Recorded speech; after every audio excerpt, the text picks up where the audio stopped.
Pregnant बहुत समय पहले एक समृद्ध राज्य में रानी मृगांजलि रहती थी। वह अपनी खूबसूरती, बुद्धिमत्ता और समर्पण के लिए प्रसिद्ध थी। लेकिन शाही महल के वैभव के पीछे रानी का दिल हमेशा असंतोष और प्रश्नों से भरा रहता। सम्राट वीरेंद्र एक कुशल शासक थे, लेकिन उनका ध्यान हमेशा राज्य के विस्तार और राजनीति पर रहता। रानी की व्यक्तिगत इच्छाएं और भावनाएं उनके जीवन में कहीं खो गई थीं।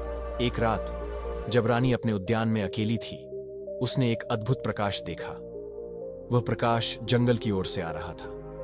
रानी उस ओर खींचती चली गई। जंगल में उसकी मुलाकात साधु अद्वैत से हुई। अद्वैत साधारण साधु नहीं थे। उनकी आंखों में एक गहरी चमक थी और उनकी उपस्थिति में एक रहस्यमय शक्ति थी। साधु ने रानी की बेचैनी को तुरंत समझ लिया। उन्होंने कहा, तुम्हारा मन तुम्हें बुला रहा है। जो सत्य है वह तुम्हारे भीतर है, लेकिन तुम्हें इसे खोजने के लिए अपने बंधनों को तोड़ना होगा। रानी की बेचैनी साधु के साथ बातचीत के बाद और भी बढ़ गई।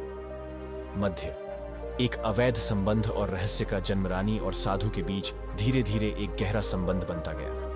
यह केवल शारीरिक आकर्षण नहीं था, यह मानसिक और आध्यात्मिक जुड़ाव था। रानी ने महल की चमक दमक से दूर जंगल को अपनी शरण स्थली बना लिया। हर रात वह साधु से मिलने जाती। कुछ महीनों बाद रानी गर्भवती हो गई। इस खबर ने उसके दिल में खुशी के साथ भय भी भर दिया। वह जानती थी कि यह बच्चा साधारण नहीं होगा, लेकिन यह भी समझती थी कि उसका रहस्य उजागर हुआ तो शाही परिवार और राज्य संकट में आ सकते हैं। जब बच्चा जन्मा, उसे शिवेंद्र नाम दिया गया। शिवेंद्र साधारण बच्चा नहीं था। उसकी आंखों में एक अद्भुत चमक थी और उसके भीतर असीम शक्ति का आभास होता था। लेकिन उसके जन्म ने महल में उथल पुथल मचा दी। दूसरी ओर दुश्मन राज्य का राजा दुर्गाथ शिवेंद्र की शक्ति से भयभीत था। उसने भविष्यवाणियों के बारे में सुना था कि यह बच्चा उसका साम्राज्य नष्ट कर सकता है। उसने अपने गुप्त एजेंट को शाही दरबार में भेजा। यह एजेंट रानी और सम्राट के बीच गलतफहमियां बढ़ाने लगा।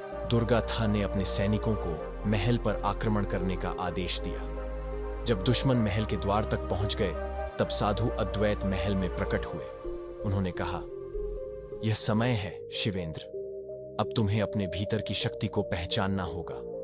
शिवेंद्र ने अपनी शक्तियों का उपयोग कर दुर्गाथा की सेना को रोक दिया। उसकी आंखों से निकलने वाली रोशनी ने दुश्मन के हथियारों को निष्क्रिय कर दिया। दुर्गाथा, जो शिवेंद्र को केवल एक बच्चा मान रहा था, भय से कांपने लगा।